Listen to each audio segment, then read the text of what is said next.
গরম খাবারে ফু দিতে কেন নিষেধ করা হয়েছে? ইসলাম আমাদেরকে বলে যে খাবারের মধ্যে ফু দেওয়া যাবে না। আর আজকের মেডিকেল সায়েন্স এই হাদিস শুনে তারাও আশ্চর্য হয়ে গিয়েছে।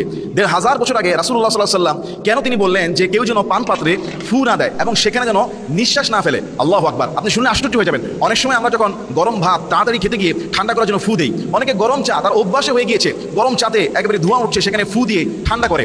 এরপরে আপনার গরম দুধ আমরা ফু দিয়ে ঠান্ডা করি। এভাবে তরকারি, ভাত বা চা বা দুধ এভাবে ফু দিয়ে কি জায়েজ আছে কিনা, এই খাবার খাওয়া আপনার জন্য কতটুকু যৌক্তিক? আপনি রাসূল সাল্লাল্লাহু আলাইহি ওয়াসাল্লামের লাইফ স্টাইল যদি দেখেন, ওনার হাদিসগুলো যদি দেখেন, ওনার খাবারের পদ্ধতি যদি দেখেন, একজন মানব জাতির স্বাস্থ্যের জন্য কতটা কল্যাণকর। আজকের আধুনিক মেডিকেল সায়েন্স যে বিষয়গুলো আবিষ্কার করে পড়াশোনা করে, সেগুলি ১৫০০ বছর আগে প্রযুক্তি যখন ছিল না, রাসূল সাল্লাল্লাহু আলাইহি ওয়াসাল্লাম এই শিক্ষাগুলো তার উম্মতকে দিয়ে দিয়েছেন। আর উম্মত সেই শিক্ষাগুলো মানলে পরে শুধু স্বাস্থ্যই ভালো থাকে না, তার একটা সুন্নতের সওয়াব হয়ে যায়। সুবহানাল্লাহ।